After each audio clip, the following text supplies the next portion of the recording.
All right, I know most people have to worry about their weight, but there's another group of people that can eat whatever they want and never have to worry about weight. However, usually those group of people that never have to worry, at some point in their life, it will change. I was one of those people that never had to worry growing up until I was in my 40s. I could eat whatever I wanted. Literally, I could have a pizza every night, and I was literally thin as a rail. Somewhere in my 40s, it stopped. I think due to my metabolism changing, and of course, I want to say I was fat and happy, and I'm still happy, but I'm not fat anymore. But I found my wife, or we found each other, and she's a great cook, a great baker, and I ate, and I still like to eat. But I want to tell you how to lose weight, really in 3 simple steps. Everybody hears this stuff, but nobody really breaks it down into the easy stuff. First thing is cut your portions in half. Even if you cut them to 25% off of it and only ate 3/4, cut your portions in half. Stop eating out as much. This is part of step 1. Stop eating out as much. If you do eat out, eat the smart things like salads and no fried foods. Maybe some French fries once in a while, treat yourself. But stay away from the fried foods. Stay away from the meats, the fatty foods, the heavy creams, sauces, salad dressings. Be careful about that. Just use the oil and vinegar, because the ranch or the honey mustard, very high in fat grams, very bad. So number 1, cut your portions down. Good thing to do is when you get your meal at your table, take how much you're going to eat, set it aside, or take how much you're going to take home, put it aside, and make it a goal to take home something every meal. It's not that hard to do. And plus, you can make 1 meal into 2 meals. Eat that the following day for dinner or for lunch. So that's the first thing, is cut your portion size down. In addition to this, I'm going to lump all this into number 1. After dinner time, so no eating or very little eating after dinner time, after 6 or 7 at night.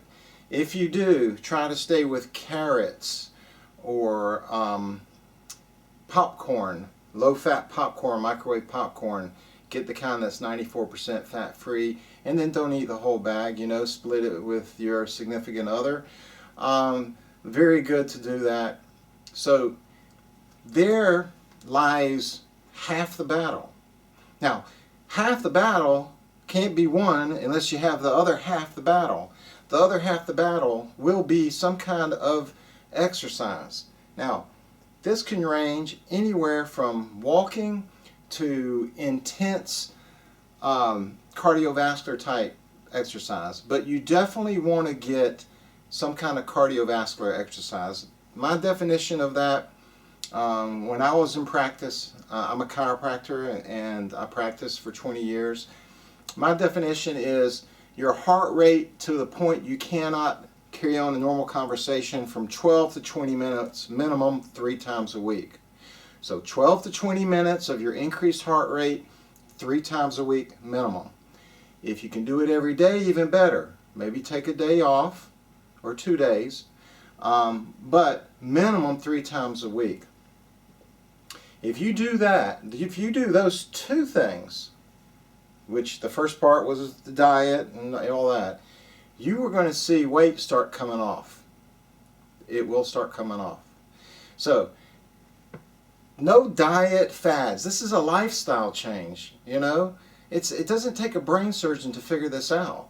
You cut your portions down. You watch what you eat. That means low-fat foods, low-sugar foods. All this no-carb stuff, I don't believe in. Your body needs carbs. Reducing them, fine. That's common sense things. Pastas and breads and alcohol. Those kind of things you have to cut down in order to lose weight.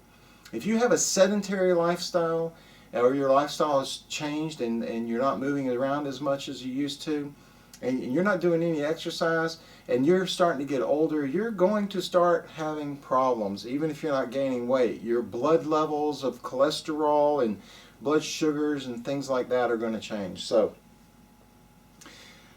I am 6'2". I always maintained a weight of somewhere, when I was really thin, like 155 to 165, and then maybe when I got up to 185, it was usually around 185, around 185 to 190, in that range for many, many, many years. Well, all of a sudden, it seemed like overnight, but it wasn't. My new normal was like 205. Then my new normal was 212. Then my new normal was 218. Then 220, 225, 230, 235. I got up to 250 pounds. Now, for 6'2", you may not think that's a lot of weight, but when I was used to being literally almost 100 pounds lighter, now that's too little at 155. I was going through some stress in my life and whatnot. But you're talking about a good 75 to 80, 90 pounds heavier. That is a lot of weight gain. My knees were starting to get aggravated. I couldn't bend over, tie my shoes good. I've got other health issues. Those were all exacerbated. They were all worse. They were all getting terrible. So I can remember I had a blood test, and my total cholesterol, or my triglycerides, excuse me, were over 700. I mean, literally, my veins are easy to see, but when I don't like to look, but I looked down that particular time because the lady was saying, oh, this is having difficulty, and I thought, they never have difficulty.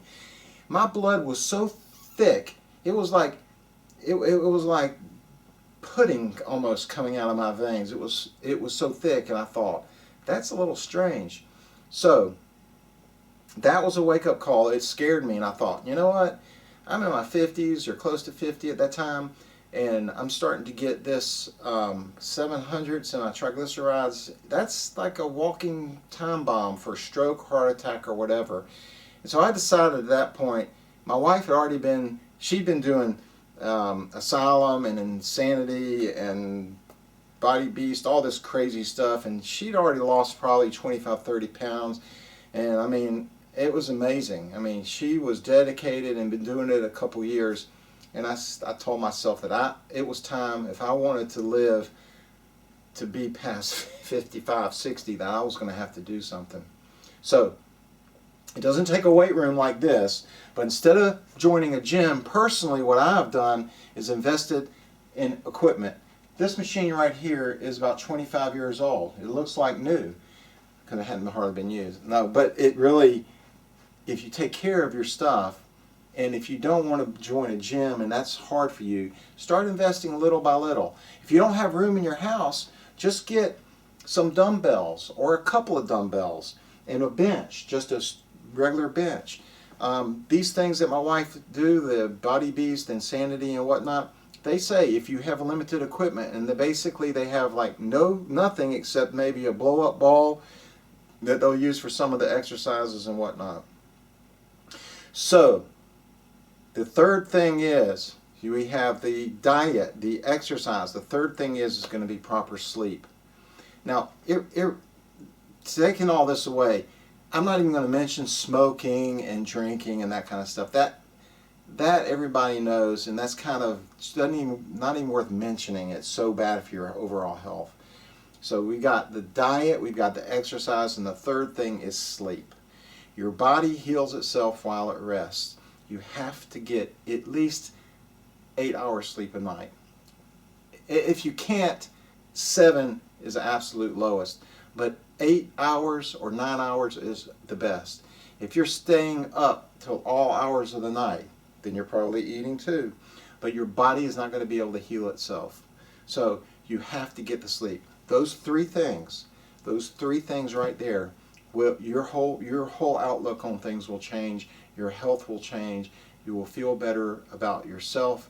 You'll start looking better, and your blood results when you take blood tests will start to improve, and everything in your life will start to get a lot better.